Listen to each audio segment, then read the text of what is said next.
kalau diajak bergabung dengan Pak Prabowo, ya dalam konteks kenegaraan kebangsaan PDI Perjuangan nggak ada perbedaan dengan Gerindra, dengan Pak Prabowo. Yang sebenarnya menolak ketika Pak Prabowo itu masuk ke kabinet itu kan sebenarnya para pendukungnya Jokowi sendiri. Ada syarat yang diberikan kepada ketua umum.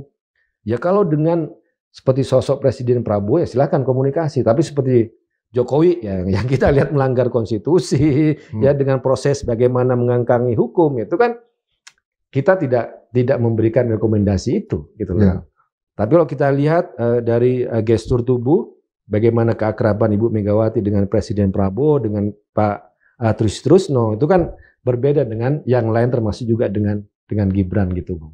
Jokowi 2014, 2019 adalah kader terbaik dari PDI Perjuangan, ya meskipun ujungnya suul khotimah, Bung. Ya.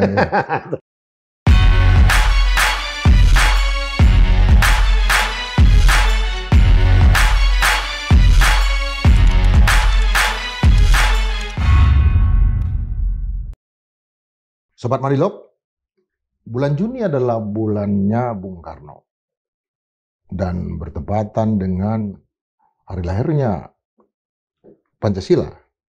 Kemarin yang diperingati tanggal 2 Juni terjadi pertemuan antara Presiden Prabowo Subianto dengan Ibu Megawati Soekarno Putri. Ya, ada juga Pak Trisno dan beberapa tokoh di sana, termasuk Wakil Presiden Gibran Rakabuming Raka. Dalam sejumlah podcast sebelumnya, terutama dengan Bang Ginting, itu kita sering mengatakan bahwa Presiden Prabowo sedang menunggu PDI Perjuangan untuk melakukan satu langkah besar, quantum leap, sedang menunggu apa yang terutama bergabungnya PDI Perjuangan, bukan bergabung istilahnya ya, karena sekarang pun sudah bergabung di DPR, tetapi lebih menunjukkan kebersamaan gitu, dari segi ideologi, dari segi politik, langkah satu ayun gitu di pemerintahan. Nah, tentu kita ingin tahu ada apa di balik itu semua, juga perkembangan terakhir yang terjadi di tubuh PDI Perjuangan. Dan untuk itu saya mengundang seorang sahabat saya dari dulu, kawan dan lawan, sahabat pro kontra, narasi berdialektika, seorang politisi PDI Perjuangan yang makin gagah saja saya lihat, terutama ketika di pengadilan Jakarta Pusat itu nangkep para penyusup. Bung Guntur Romli. Terima kasih Bung IJP udah ngundang. Ya. Saya panggil Gus saja ya. Serang Bung Gus. IJP. Guntur Romli atau apa makna kehadiran dan kebersamaan Pak Prabowo dengan Ibu Mega kemarin? Apakah ada sinyal-sinyal politik atau hal-hal yang enggak kita ketahui tapi ingin disampaikan? Saya baca hari ini dari pernyataan Bung Guntur Romli itu bahwa Presiden Prabowo Subianto akan diundang untuk Kongres PDI Perjuangan. Apalagi selain itu? Ya, terima kasih Bung IJP.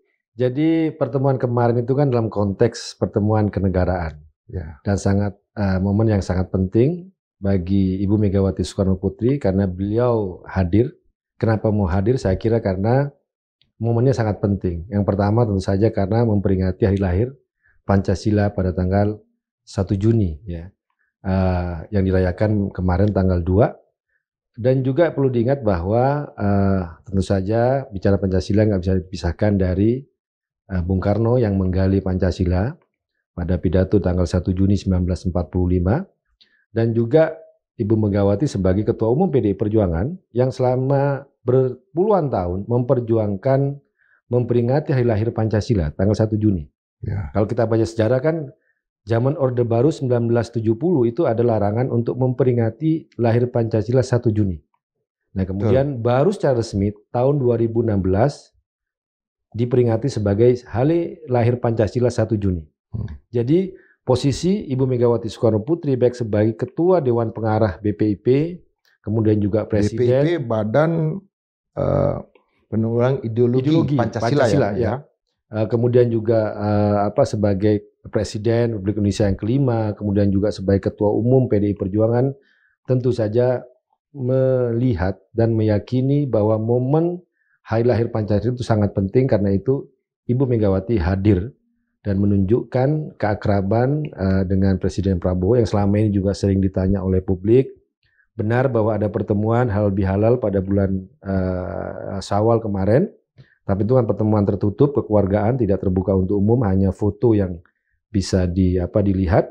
Namun sekarang saya kira Ibu Megawati memang memilih momen penting ini untuk menunjukkan kebersamaan kepada masyarakat dengan elit, siapapun apapun perbedaannya dan apapun posisi politiknya. Nah, kalau bicara Pancasila tentu saja ini sila ketiga Persatuan Indonesia. Dan menurut hemat kami juga, pentingnya juga mengajak masyarakat itu memahami Pancasila itu dari pidato Bung Karno. Karena kami meyakini bahwa kita nggak bisa memahami Pancasila dan menghayati Pancasila tanpa membaca lengkap pidato Bung Karno pada tanggal 1 Juni 1945. Nah, dalam momen-momen itulah kami melihat ini sebagai momen kenegaraan, kebangsaan. Kalau diajak bergabung dengan Pak Prabowo ya dalam konteks kenegaraan kebangsaan PDI Perjuangan nggak ada perbedaan dengan Gerindra, dengan Pak Prabowo. Tapi kalau terkait dengan misalnya soal koalisi, soal politik praktis, soal dan sebagainya, nah ini memang nanti ditentukan biasanya dalam kongres yang akan digelar pada tahun ini.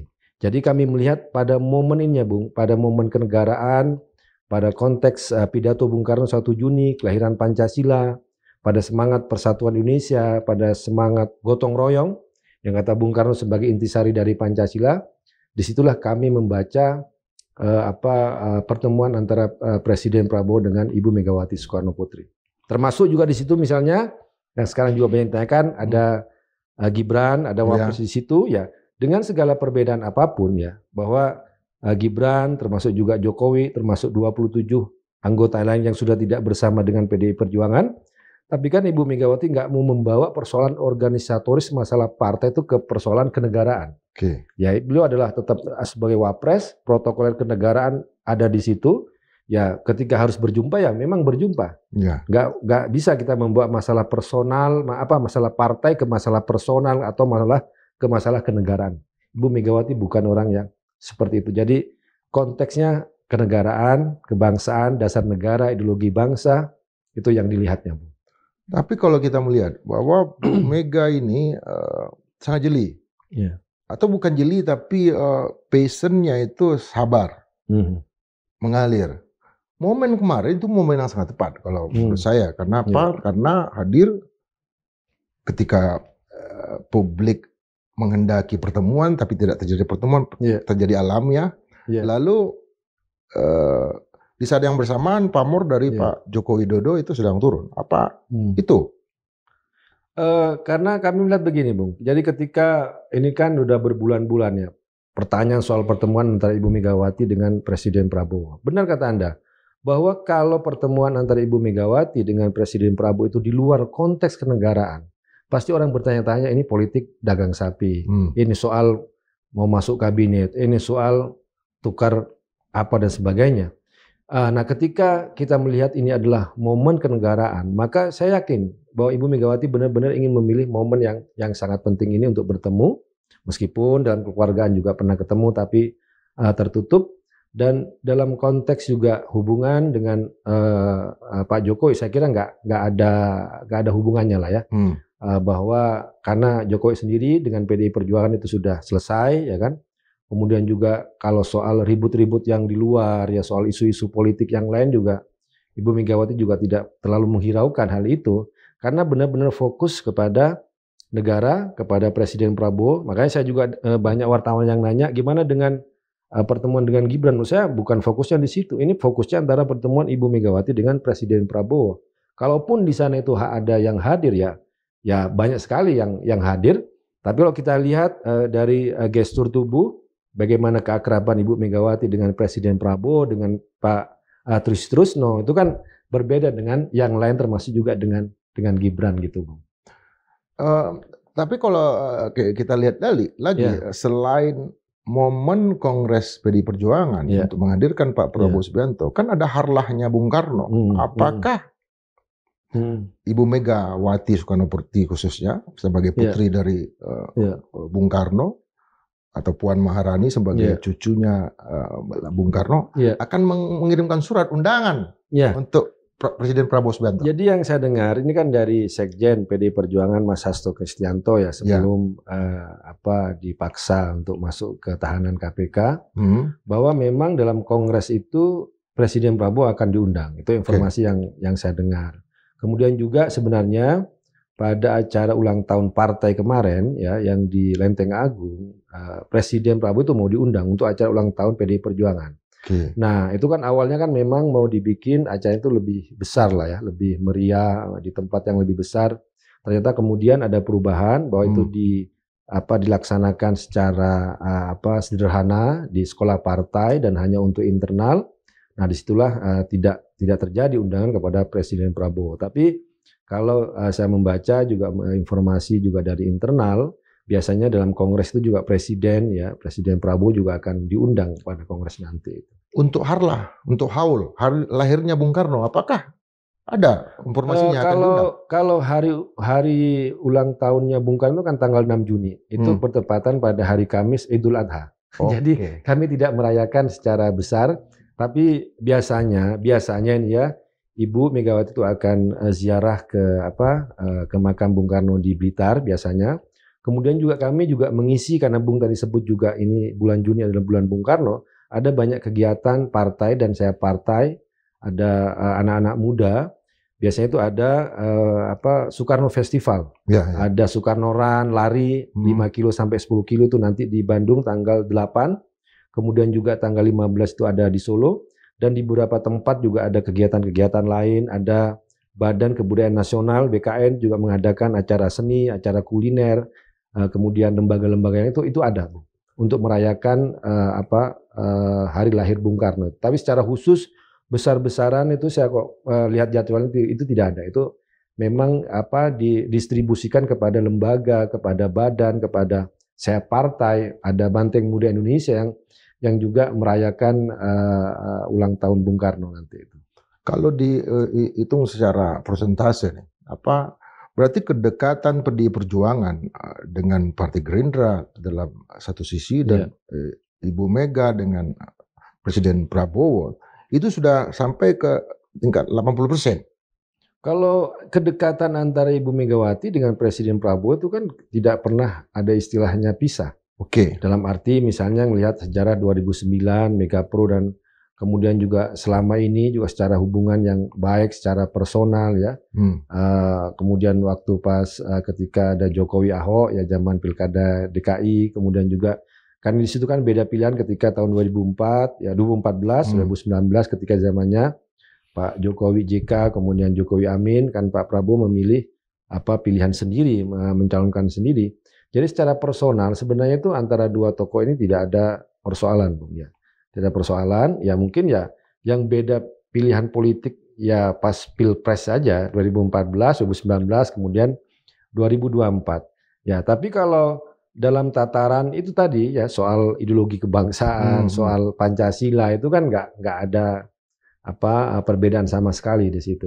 Dan secara personal juga kan hari raya saling berkunjung keluarganya Ibu Megawati, keluarganya Pak Prabowo lewat Mas Didit, kalau Ibu Megawati lewat Mbak Puan kan saling berkunjung dan hal itu tidak ada persoalan. Termasuk juga yang banyak orang yang juga ini Bu, misalnya persoalan antara Ibu Megawati dengan Pak SBY misalnya itu kan. Itu padahal anak-anaknya mereka itu biasa berkunjung. Jadi ini jangan masalah politik jangan dibawa ke masalah personal, hubungan keluargaan jangan sampai dibawa ke situ.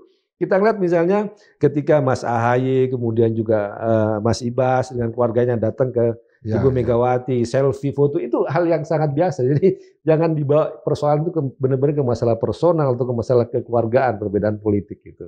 Kalau kita setback ke 5 tahun yang lalu ya 2019 ketika Pak Prabowo Subianto masuk menjadi anggota kabinet, menjadi Menteri Pertahanan. Informasi yang saya dapat itu adalah atas petunjuk atau arahan dari Ibu Megawati Soekarno Putri terhadap Presiden Joko Widodo.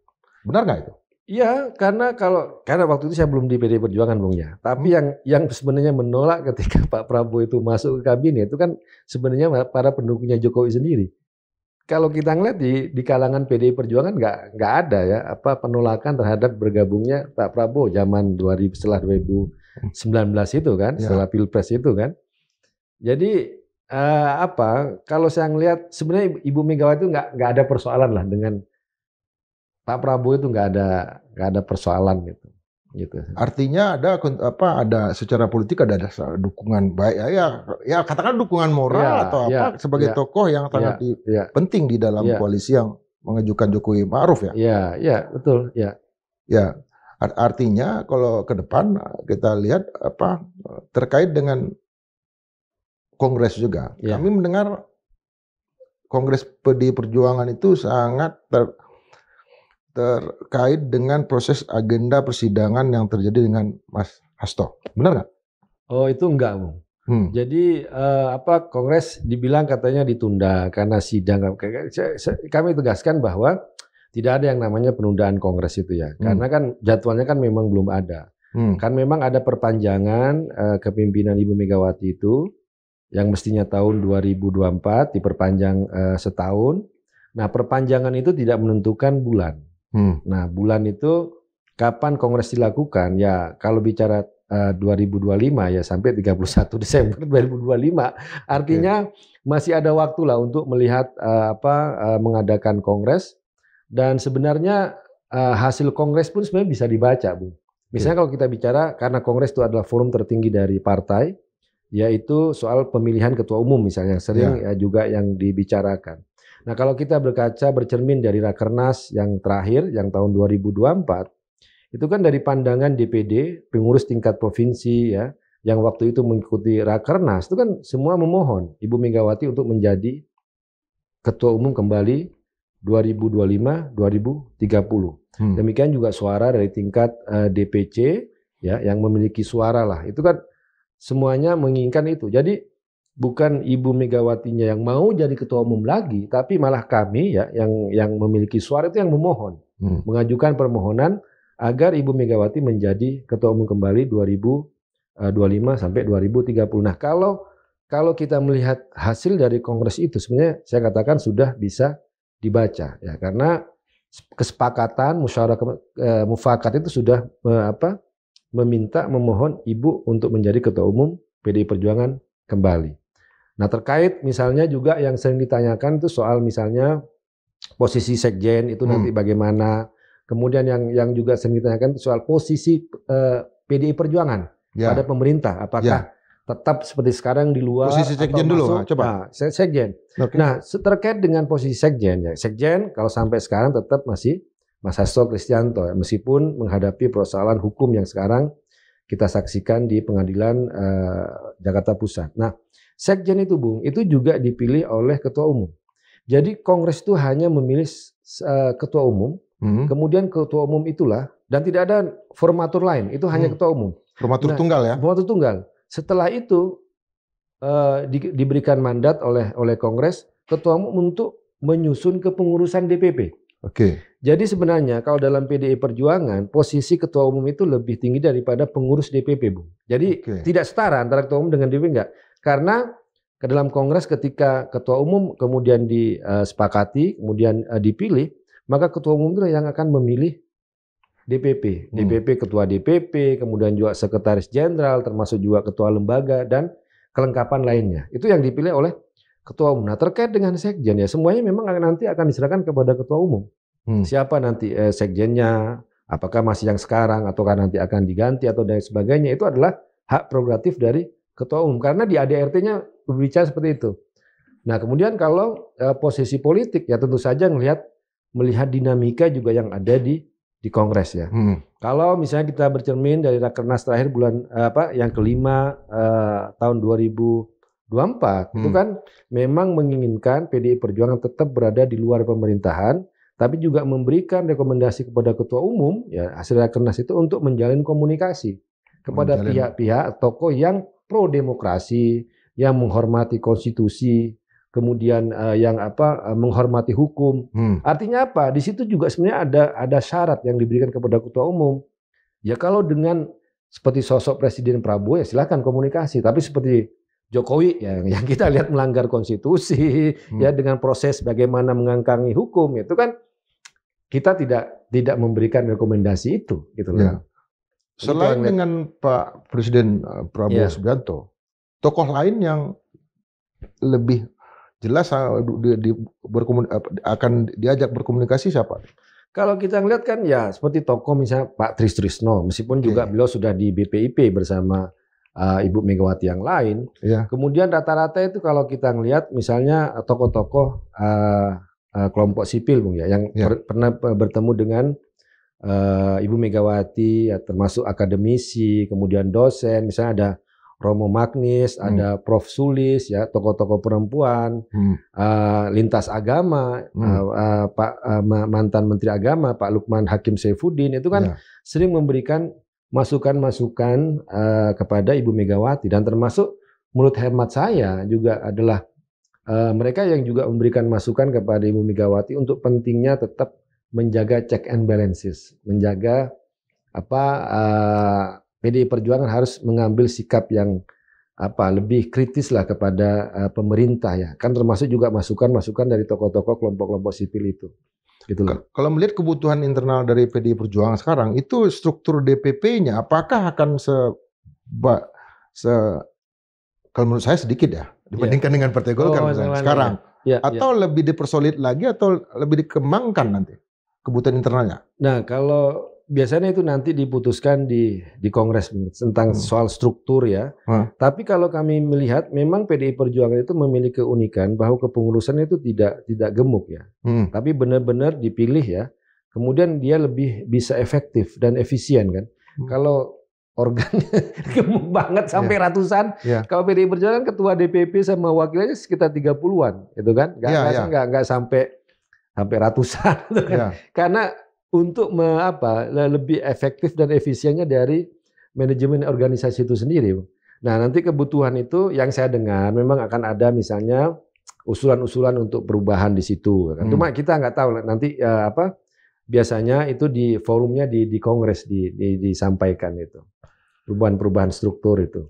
Apakah PDI Perjuangan juga akan mencoba untuk memproyeksikan diri untuk pertarungan 2029? Artinya akan ada mekanisme baik dari segi organisasi atau sudah muncul ke tokoh, karena hasil dari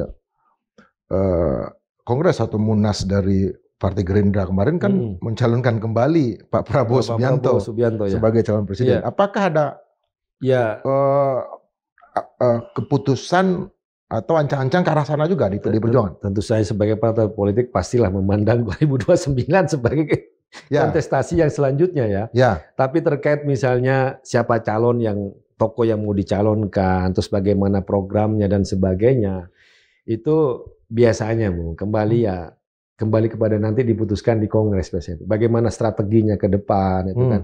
Karena kan kami kan juga melihat ini kan 2024 kan bahan evaluasi. Secara pemilu legislatif PDI Perjuangan tetap nomor 1, tapi kan pilpresnya kan kalah. Kemudian evaluasi juga pilkada serentak yang kemarin itu.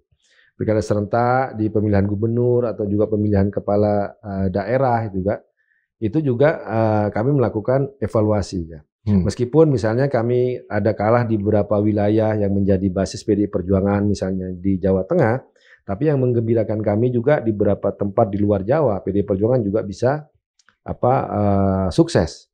Jadi kalau kita membandingkan dengan pilkada serentak dengan sebelumnya, untuk pilkada serentak dari tingkat gubernur ini lebih banyak daripada zamannya Jokowi, Bung. Sekarang ini lebih banyak ya. Lebih banyak.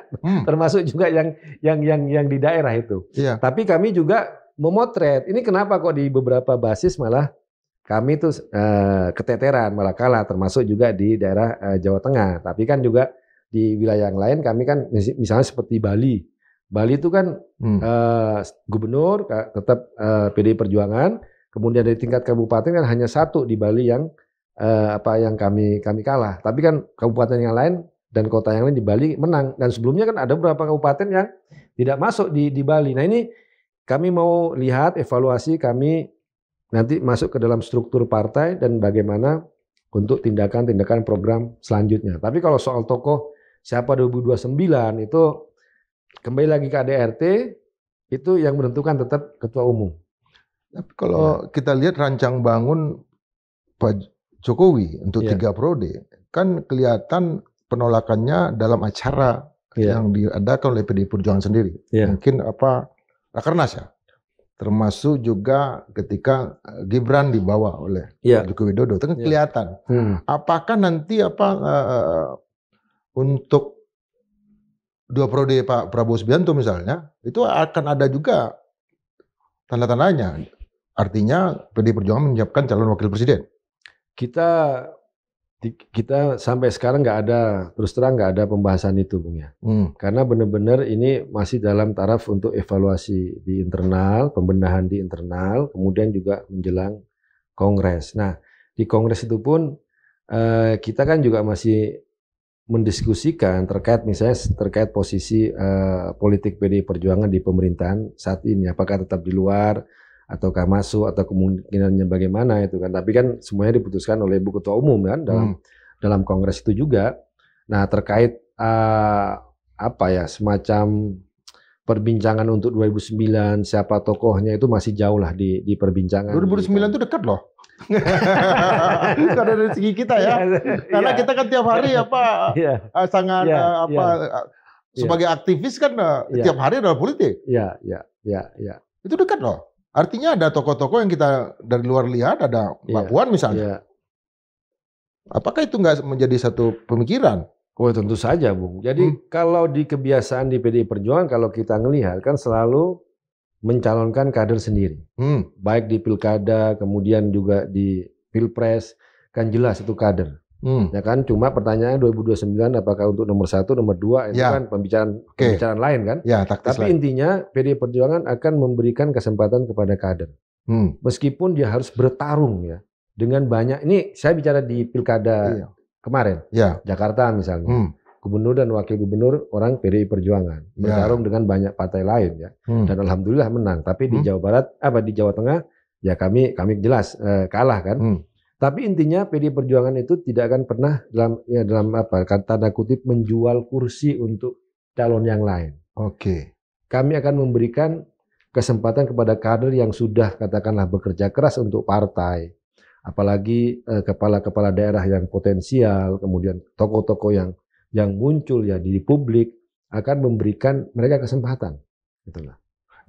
Dengan hilangnya presidensial threshold, berarti PDI Perjuangan kalau bisa melihat peluangnya untuk maju sendirian dan memajukan kader internalnya untuk presiden dan wakil presiden lebih terbuka daripada bergabung dengan yang lain. Iya, tapi itu perbincangan nanti. Ya, tapi kan ada kader-kader seperti Mas Pramono Anung misalnya. Ya kalau tokoh-tokoh yang muncul ya di PDI Perjuangan sendiri yang misalnya juga sudah dikenal oleh publik, Mbak Puan, kemudian Mas Pram, kemudian tokoh-tokoh yang lain itu kan, kepala-kepala daerah yang lain itu kan ya bisa menjadi alternatif gitu loh. Tapi kan terkait ini bukan bicara soal yang mana nomor 1, nomor 2 kan. Tapi intinya PDI Perjuangan itu akan memprioritaskan kader yang akan diusung. Itu udah. Kalau dalam bayangan saya, idealnya di saya ya, nanti Mbak Puan akan menjadi the acting ketua umum. Artinya dia adalah Mbak Mega ketua umum secara keseluruhan, tapi the actingnya adalah Mbak Puan. Lalu untuk pasangan capres dan cawapresnya akan akan dimajukan Mas Pramono dengan Rano untuk maju ke Pilpres 2019. Apa pikiran liar itu kira-kira ada? Ya kalau sebagai pengamat ya punya hak lah untuk menyampaikan hal itu kan. Tapi kalau kami ngelihat dinamika di internal itu kan lebih benar-benar dijaga semuanya itu memang menunggu instruksi dan komando Ibu Ketua Umum ya kan. Ya meskipun muncul nama ini tapi kan semuanya juga harus kalau kita kembali lagi saya bilang, kalau kembali ke ADART yang memutuskan itu kan Ibu Ketua Umum. Ya, tapi kan mau langkah, capres, cawapres, mau kepala daerah, tapi kenapa sampai duta besar, menteri, itu kan kalau bicara di ADART memang di hak prerogatifnya ketua umum itu, Bu. yang kita mau Ya. baca sesuatu yang belum diputuskan oleh Ibu Mega, itu adalah apa yang sudah pernah diputuskan. Dalam jejak pengambilan keputusan yang dilakukan oleh Ibu Mega sebelumnya, itu kelihatan sekali ya Pak. Memang lebih ke internal daripada eksternal, betul? Iya, betul. Dan benar-benar yang dimunculkan ya kader-kader yang memang dia punya popularitas yang baik, ya kapabilitas, kemudian juga punya integritas, ya oke lah. Ini sudah bukan lagi orang PDI Perjuangan, tapi kan Jokowi 2014, 2019 adalah kader terbaik dari PDI Perjuangan. Ya meskipun ujungnya suul khotimah, Bung. Ya. Ganjar misalnya, itu kan Ganjar, orang semua kaget. Kan, semuanya juga ngelihat seperti itu kan. Nah, ini yang kami lihat bahwa tetapi meskipun dari dua hal itu, dari Jokowi, Jokowi 2014, Jokowi 2019, Ganjar 2024, itu kan kader. Iya. Artinya nggak ngambil orang lain. Tidak akan ngambil orang lain gitu. Termasuk misalnya kemarin ketika di Pilgub Jakarta, waktu itu kan nama yang menguat juga termasuk Mas Anies, ya kan. Waktu itu ya kita kan bilang, ketika saya juga diundang ya kita membuka diri. Tapi kan saya bilang kalau dalam tradisi PDI Perjuangan kita nggak pernah mengusung orang yang bukan kader. Kalau memang Mas Anies waktu itu mau diusung oleh PDI Perjuangan, bikin kartu anggota. Kita bilang waktu itu kan. Kenapa? Karena memang kebiasaan PDI Perjuangan itu selalu mengusung kader gitu loh. Dan di situ ketika kami bicara semua diserahkan kepada Ibu Ketua Umum, tapi kan kita lihat Ibu Ketua Umumnya kan sangat rasional memilih mana kader yang terbaik gitu kan. Gitu, Bung. Artinya sekalipun tantangannya kalah lagi dalam tanda kutip 2029, tapi untuk pilihan memajukan kader ini sudah menjadi semacam tradisi di PDI Perjuangan. Gitu. PDI Perjuangan ya. Artinya kalau ke arah sini tinggal publik menghitung siapa aja kader-kader yang akan dihadirkan. Dan ya ini adalah kesempatan kader-kader PDI Perjuangan yang memiliki posisi strategis ya tidak hanya misalnya menikmati jabatannya saja, tapi yang sering dipesankan oleh Ibu Ketua Umum ya harus turun ke masyarakat, membuat ikatan bonding ikatan kebatinan dengan masyarakat, menangis tertawa bersama rakyat. Ini kan karena itu yang menjadi modal untuk 2029 kan, kalau kita bicara soal partai, kemenangan partai kan semuanya akan punya efek ke situ gitu loh. Nah, salah satu yang juga menarik di tubuh PDI Perjuangan sekarang adalah ketika sejumlah kader itu melaporkan mantan Menteri Komunikasi Kominfo Budiari. Ya, Budiari ke ini. Apa yang terjadi? Ya, karena kami itu sangat terkejut dan sangat marah ya ketika beredar ada percakapan ya antara Budiari dengan seorang wartawan Ratas TV. Dan itu kami juga sudah mengkonfirmasi kepada wartawan Ratas TV bahwa itu memang benar suaranya Budiari, bukan bikinan. Kan sekarang zaman AI, semua bisa dibikin. Ini benar nggak rekaman ini? Benar, ini saya ditelepon dan sebagainya, kita konfirmasi ulang bahwa itu benar, itu adalah suaranya Budiari. Yang waktu itu katanya dia protes terhadap pemberitaannya Ratas TV.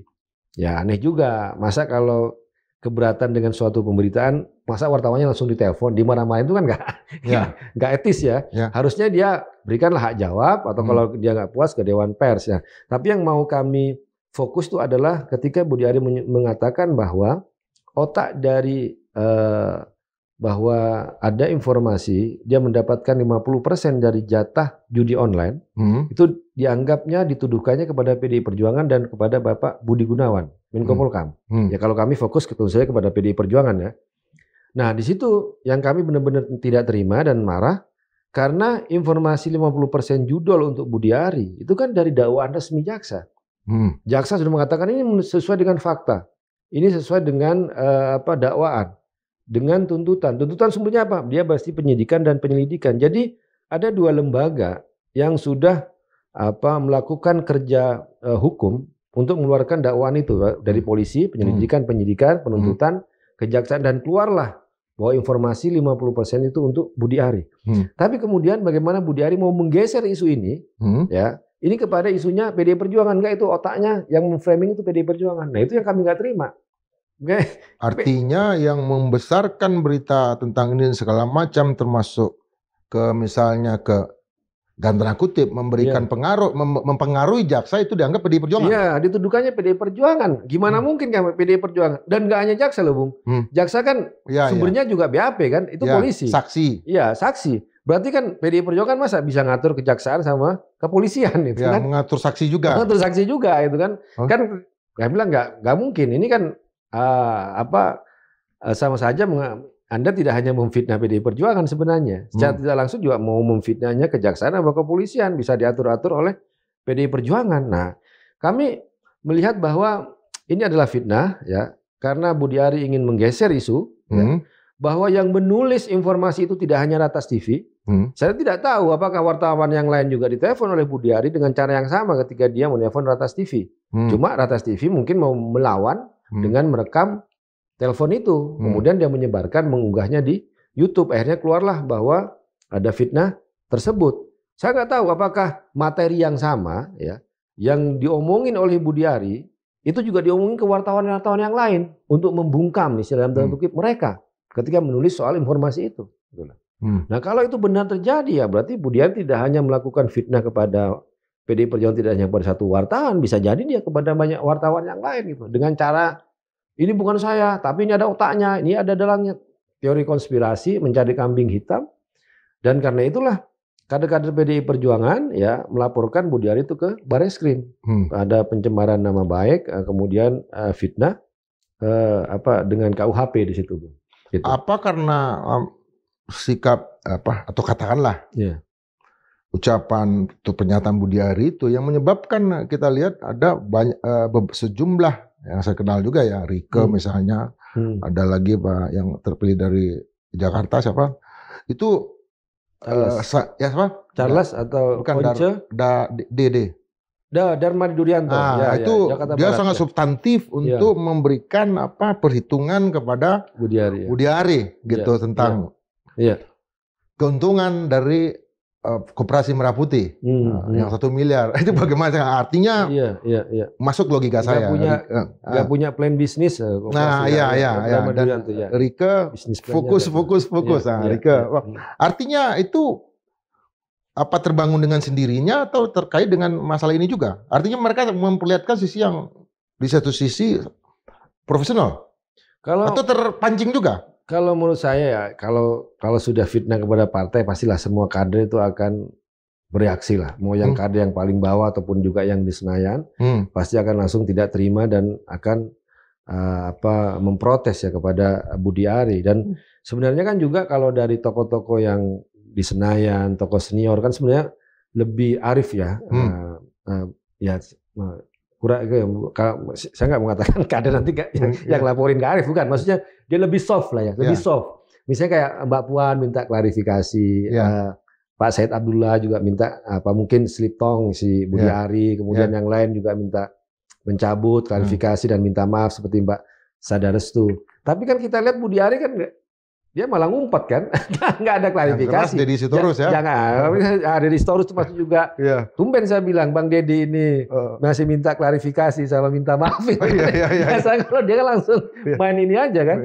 Nah, kadang lihat di bawah juga, ini gimana sih? Udah yang katakanlah yang tokohnya sudah lebih arif, lebih soft ya menghadapi ini, kok Budi Ari masih ngumpet, nggak ada pernyataan, nggak ada klarifikasi, apalagi minta maaf. Akhirnya ya udah lapor aja ke polisi ya, daripada misalnya kayak seperti kader yang lain atau Satgas bereaksi dengan di luar hukum, lebih baik udahlah kita pakai jalur polisi, meskipun kita juga masih bertanya-tanya lanjut nggak sih kasus ini. Artinya PDI Perjuangan sekaligus mencoba memberikan jalur yang benar kepada para kader betul. Ketimbang demo misalnya kan lempar-lempar kan nggak usah kayak gitu. Lebih baik udah ada kanalnya sendiri, ada jalurnya sendiri, itu proses hukum gitu aja, Bung. Artinya ke depan ini ya itu akan diteruskan. Ya, Laporan kita ini. sampai sekarang kan masih saya kemarin nanya yang melaporkan itu kan ada 10 orang yang ke Bareskrim yang melaporkan tentu saja cuma 1 orang. Saya tanya apakah sudah ada misalnya seperti panggilan dari pihak Bareskrim dan jawab kemarin baru jawab juga belum ada katanya. Belum ada tindak lanjut ya. Mungkin masih menunggu memeriksa bukti dan lain sebagainya. Tapi bagi kami ya kepolisian juga nggak boleh tebang pilih ya. Kasus ini kan jelas bahwa itu sudah ada fitnah, kemudian juga ada juga unsur pencemaran nama baik di situ. Kemudian juga bukti-bukti yang kami sudah serahkan, termasuk video, termasuk link YouTube-nya, kemudian termasuk potongan yang tersebar di media sosial bahwa penyebaran itu sangat masif itu kan ya. Ya polisi harus melakukan tindakan lah ya, nggak boleh tebang pilih ya, karena dilaporkan menteri misalnya kemudian tapi nggak dilanjutkan. Nah, kami mohon tidak seperti itu ya, jangan seperti itulah yang terjadi gitu loh. Gitu. Ini kalau kita boleh melihat bahwa ini reaksi ya, artinya bukan PDI Perjuangan atau kadernya yang memilih lawan. Iya, iya. Artinya kan kalau punya sikap kan dia pilih nih menteri ini, tapi menteri lah yang yang menyerang. Yang menyerang. Iya, yang menteri yang menyerang. Ini Catenaccio. Serangan balik. Tapi Inzaghi kacau kemarin kalah ya. Ya. Satu hal yang mengganjal pikiran saya secara personal ya. Karena saya berkawan. Kenapa Hugua dipecat? Pertanyaan pribadi saya harus tanyakan langsung di sini Sobat Madilo karena saya berkawan dengan Hugua. Dia adalah bupati karena terpilih kan. Memang karena dia berbeda partai tapi terpilih lalu dipecat. Hugua. Iya, kalau dia kan yang sangat ideologis, kawan sejak dulu. Iya. Saya terus terang nggak ngerti perusahaan itu ya. Tapi kalau kita ngelihat keputusan, kembali kepada keputusan partai, ya ketika kader PDI Perjuangan mau nyalon kan memang harus melalui partainya sendiri dan itu berdasarkan rekomendasi yang dilakukan oleh Ibu Ketua Umum dan juga oleh Sekjen. Nah, ketika di situ ada pelanggaran, ya pasti akan ada sanksi. Gitu, Bung. Tapi menang loh. Ya nggak masalah, Bung. Itu nggak apa ya. Berarti ya dia memang dipilih. Tapi kan secara mekanisme partai kan di situ kan ada ADART sendiri, Bung. Artinya secara dalam tanda kutip benefit kepada PDI Perjuangan, apalagi untuk Sulawesi Sulawesi Tenggara itu sangat luar biasa. Ada kader PDI Perjuangan yang menang sebagai wakil gubernur. Sebelumnya dia adalah bupati dari kepulauan yang jauh itu. Kenapa itu nggak Pertanyaan saya Pak, ideologi antara pragmatisme dengan ideologi. Sebenarnya kejadian seperti itu banyak ya? PDI Perjuangan. Misalnya ada calon yang nggak puas, misalnya kemudian dia menyeberang ke partai lain, ya ada yang menang, tapi juga saya lihat juga banyak yang gagal, itu kan ya itu soal pilihan aja, pilihan-pilihan politik. Tapi intinya kalau dalam mekanisme internal partai itu ada aturan-aturan dan kader itu semua mengerti kok, Bung.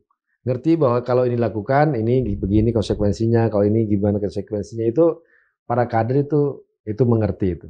Karena biasanya Bung juga ketika rekomendasi itu keluar ya, misal untuk kepala daerah itu kan sudah benar-benar dipertimbangkan oleh DPP, ya kan, dan juga apalagi oleh Ibu Ketua Umum, ya kan, terkait ya kita kan juga nggak bisa istilahnya memprediksi apa yang akan terjadi. Ya contohnya juga misalnya ketika rekomendasi pada Pilpres kepada Ganjar Pranowo. Kami sebagai kader tetap yakin bahwa ketika dicalonkan sebagai calon presiden, Ganjar adalah pilihan yang terbaik dan itu karena itu juga direkomendasikan oleh Ibu Ketua Umum. Ya kemudian terjadi hal yang berbeda, ya itulah konsekuensi demokrasi ya kan harus kita terima. Termasuk juga itu beberapa kader yang memilih untuk keluar atau nyebrang ataupun juga tidak mengikuti instruksi partai ya ada konsekuensi sendiri. Meskipun dia terpilih ya ini demokrasi gitu loh. Seolah-olah ini dianggap sebagai dayang-dayang. Oke, saya nggak nanya itu. Perkembangan ini Ada indikasi dan ada Iya. pernyataan dari pengacaranya Mas Hasto Iya, iya. bahwa terlihat sekali intervensi dari terutama dari KPK untuk dalam kasus ini. Iya. Sekjen Apa yang ya, terjadi? sidang. Ya. Ya, benar Bung. Jadi kalau kita ngelihat kasus Mas Hasto ini, benar di situ rekayasa daur ulang itu sangat kuat. Ya, bahkan kita sebut ini sebagai kriminalisasi hukum karena Mas Hasto dikriminalkan, disebut dengan kriminal itu tanpa bukti-bukti permulaan yang cukup, termasuk juga saksi-saksi. Karena misalnya bahwa Mas Hasto bukan pejabat publik, tidak ada kerugian negara di situ. Kemudian kasus ini sudah pernah disidangkan pada tahun 2020, artinya 5 tahun yang lalu, dan sudah ada namanya pelakunya, sudah dihukum ada 3 orang, bahkan sekarang sudah bebas. 1 DPO Harun Masiku yang harusnya dikejar oleh KPK tapi dilakukan, tapi malah menyerang Sekjen PDI Perjuangan. Nah, semakin yakin ketika persidangan dimulai, ya kan, kemudian saksi-saksi dihadirkan. Kan ada 2 dakwaan, Bung, untuk yang Mas Hasto. Pertama soal suap, ya. Mas Hasto dituduh terlibat dalam suap 600 juta. Ya. Katanya 400 juta dari Mas Hasto. Itu kan tuduhan dari KPK. Yang kedua itu perintangan penyidikan. Itu dakwaan yang kedua. Nah, dari saksi-saksi yang sudah dihadirkan, ini sudah ada 15 saksi. Ya. 15 saksi termasuk, ini yang menarik, penyidik dan penyelidik KPK dihadirkan sebagai saksi fakta. Nah, itu maksud ini saya. baru dalam sejarah, Bung. Ya, okay. Karena pada tahun 2012 ketika Ketua Dewas KPK saat ini Pak Gus Rizal menjadi hakim pengadilan waktu itu pernah menolak Arief Budi Raharjo yang kemarin juga dihadirkan di persidangan Mas Hasto, itu ditolak untuk menjadi saksi kasusnya Miranda Gultom. Oke. Karena dia dianggap bahwa saksi fakta adalah saksi yang harus melihat, mendengar dan mengetahui mengalami suatu peristiwa. Kalau penyidik dan penyelidik itu kan nggak mengetahui peristiwa, bukan saksi yang menyaksikan langsung. Nah, artinya penyelidik itu kan orang yang bertanya dan mengetik BAP. Nah, BAP bukan yang hadir pada suatu kejadian bukan itu. Ada di peristiwa. Betul. Tetapi di belakang meja. Nah, itu yang sejarah bahwa pertama kali dalam sejarah KPK juga menghadirkan penyidik dan penyelidik. Penyidik dan penyelidik bisa dihadirkan.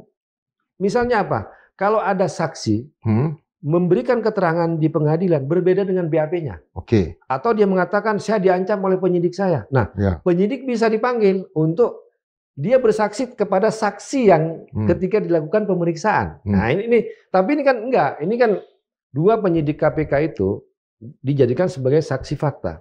Kemudian juga ahli, Bung.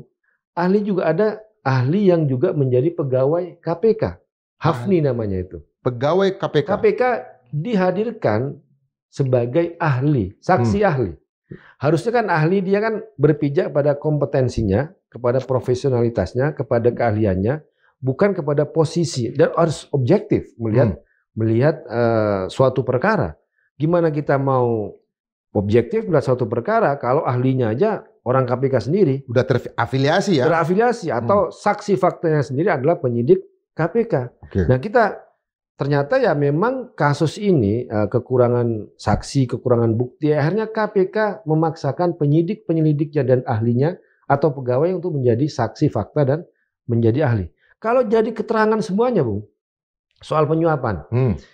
Dari semua yang namanya waktu itu sudah menjadi masuk dalam divonis tahun 2020 seperti Wahyu Setiawan, Agustiani Tio, Saiful Bahri. Kesaksiannya tidak ada yang bilang bahwa ada uang dari Mas Hasto. Semuanya bilang uang suap itu dari Harun Masiku. Ya. Karena Harun Masiku yang punya kepentingan untuk menjadi anggota DPR RI. Ya. Mas Hasto nggak punya kepentingan.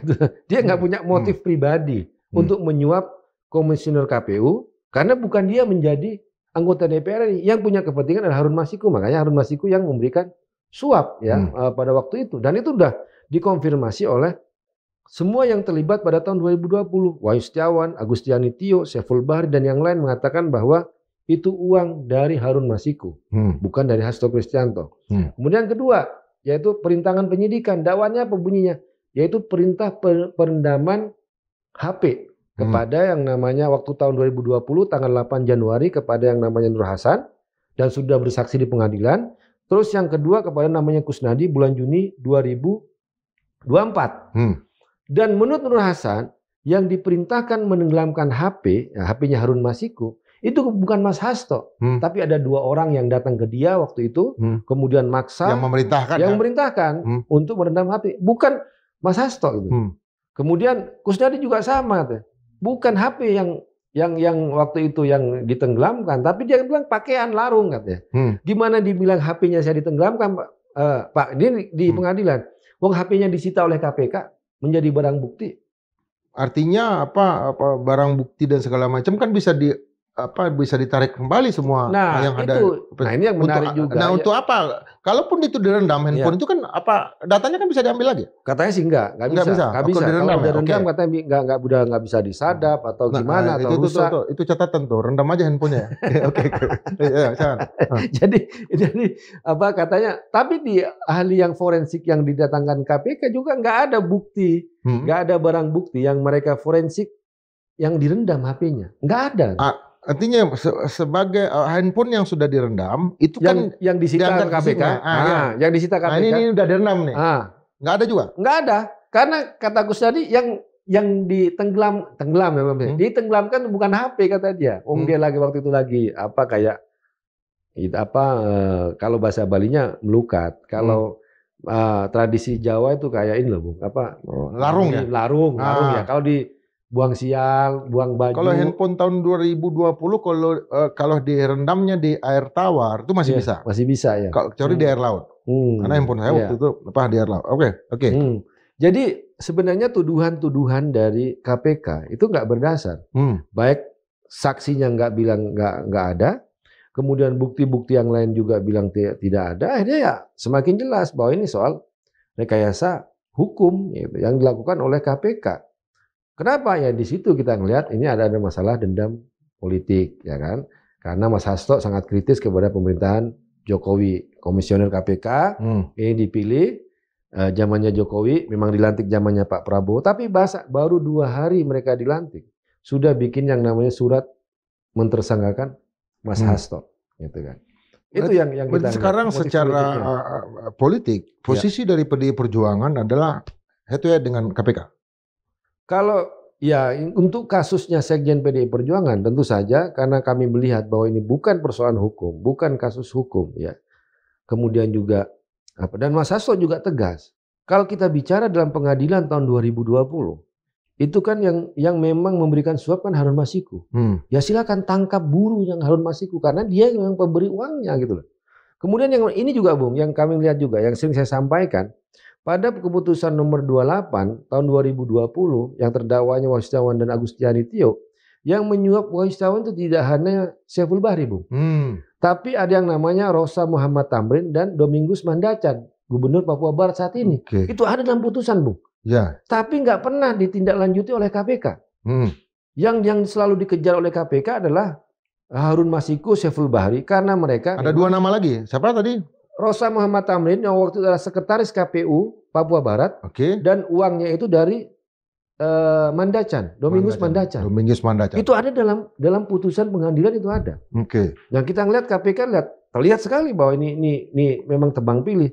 Kalau yang nyuap yang bisa diafiliasikan dengan PDI Perjuangan, mereka seriusin, mereka tangkap, ya kan? Saiful Bahri, Harun Masiku, Agustiani Tio pada waktu itu udah diproses.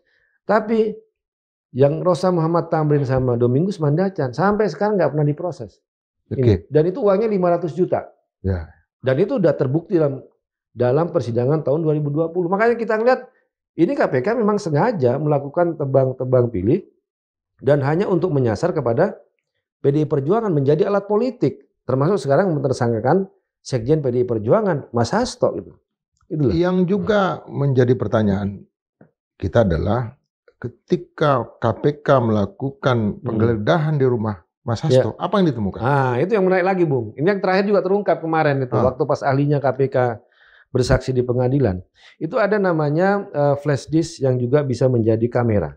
Nah, ternyata itu isinya bukan miliknya Mas Hasto.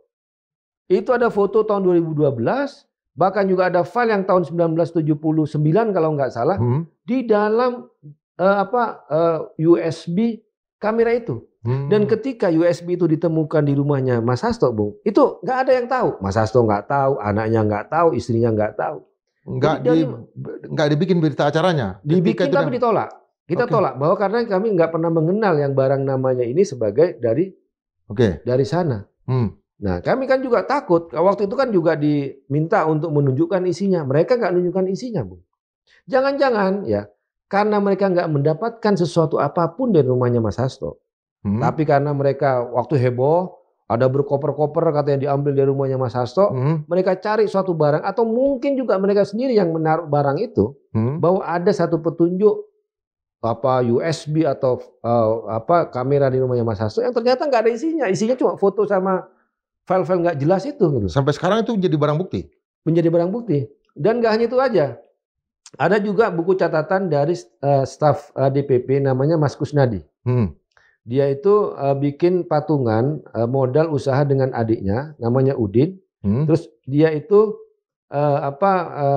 gaya-gayaan bikin namanya PT Dinkustani. PT itu bukan perseroan terbatas, tapi patungan si Udin sama si Kus untuk tanam bawang. Di situ ada uang 5 juta, 2 juta, 10 juta. Itu diambil juga pada saat itu. Dan nggak ada hubungannya dengan perkara. Jadi seolah-olah mau bikin drama. Waktu itu kita bilang ini hanya drama gitu. Apakah kejadian ini akan memperkuat sikap dari PDI Perjuangan, terutama yang ada di DPR, untuk kan KPK ini kan lembaga ad hoc, yang dibentuk oleh IMF kan, bagian dari LOI, bagian dari Letter of Intent dan segala macam. Itu akan mempertegas sikap KPK untuk kembali memperkuat kejaksaan dan kepolisian. Kalau kita ke depan, kita memang sudah melihat bahwa ini dari awal bahwa ini melihatnya adalah kasus politik. Tapi kan kita tetap mau menghormati prosedur hukum. Oke lah, kalian mau paksa ini persoalan ke hukum, paling kasus politik. Ya alhamdulillah dengan digelarnya sidang-sidang ini kan dari saksi, dari keterangan semua semakin terbuka bahwa ini lebih ke kasus politik bukan kasus hukum, nggak ada di situnya. Nah, sikap PDI Perjuangan tentu saja kalau apa yang saya simak dari pidatonya Ibu Megawati ya, ketika beberapa sambutan, beliau kan sangat sedih dengan keadaan KPK seperti sekarang, bahwa menjadi alat politik, kemudian tidak profesional. Ya, kalau saya menangkap ya dari pidatonya Ibu Megawati kan, beliau tetap ingin memperkuat KPK, karena kan KPK lahir di zamannya Ibu Megawati kan. Tapi kan setelah revisi tahun 2019, independensi KPK ini kan mulai dipertanyakan ketika misalnya ada Dewas harus penyadapan, penggeledahan harus izin dengan Dewas. Tapi ketika kami menjadi korban, lapor ke Dewas, 8 bulan baru dipanggil oleh Dewas. Ini kan nggak profesional sama sekali gitu loh, oleh Dewas KPK. Kemudian juga penyidik KPK harus menjadi, pegawai KPK harus menjadi ASN di negara. Itu kan juga mempertanyakan persoalan independensi, izin untuk penyadapan dan sebagainya. Kalau kami membaca, Ibu Megawati lebih tertarik untuk memperkuat kembali KPK. Tapi masalahnya kan Ibu kan tidak sedang menjadi presiden. Dulu kan kita tahu, kita semua di belakangnya juga ya. Artinya sebagai presiden kepala negara itu bisa memperkuat. Pilihannya sekarang adalah tinggal Dewan. Meretul. Kembali karena di beberapa negara kan juga KPK kan dimatikan. Apa sikap politik seperti itu kalau akan muncul dalam Kongres? Kalau ya tentu saja itu menjadi evaluasi kita, Bu. Misalnya memperkuat KPK itu kan ya seperti KPK yang dulu benar-benar independen. Sekarang KPK udah masuk di rumpun eksekutif kan, Bu? Ya. Udah rumpun eksekutif. Padahal kalau kata Prof Jimli ya, harusnya KPK itu ada yang di nomor di bagian keempat ya kan, ada legislatif, ada eksekutif, ada yudikatif, ada lembaga independen negara yang menjadi rumpun keempat yang nggak boleh dia masuk ke dalam 3 rumpun itu. Kan KPK udah masuk rumpun eksekutif kalau kita baca undang-undang gitu. Nah ini ya memang harus ada revisi undang-undang KPK untuk memperkuat KPK, termasuk juga personel KPK ya, personel KPK yang sekarang misalnya menjadi sorotan dari kepolisian, ya kan. Kita kan nggak tahu, ini loyalnya kemana nih? Ya, ya. Masih aktif. Apakah ke komisioner KPK atau ke lembaga asalnya? Termasuk seperti yang dilakukan oleh Rosa penyidik yang sekarang ini yang sangat disayang sama ibu. Karena ibu Mega kan selalu memanggil Rosa. Ya. Iya, karena kita ngelihat dia sangat jumawa ya, kemudian memaksakan ya semuanya juga harus bisa ditersangkakan dengan cara-cara seperti itu. Pertanyaannya dia loyal kemana nih?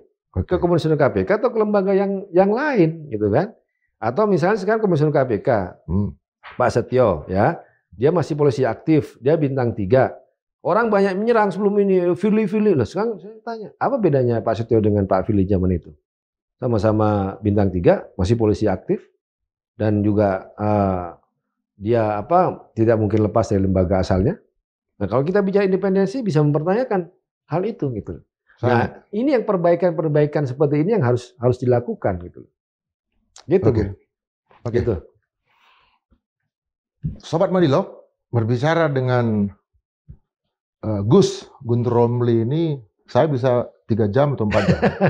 Karena kalau tweet war itu bisa berhari-hari. Tapi yang saya lihat dari beliau itu adalah sangat berjejak pada fakta, logika, dan keras terhadap.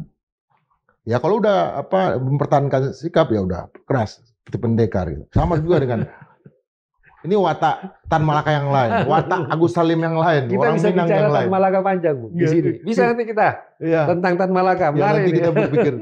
Tapi saya hentikan di sini karena tentu dengan satu catatan, Bu Kiai Gus Guntur Romli akan hadir lagi di sini. Kita akan tetap menyimak perkembangan terjadi di tubuh PDI Perjuangan dan juga apa yang terjadi dalam tubuh bangsa ini. Sampai jumpa dalam episode berikutnya. Tetap berpikir merdeka 100%. Makasih, Bung. Terima kasih.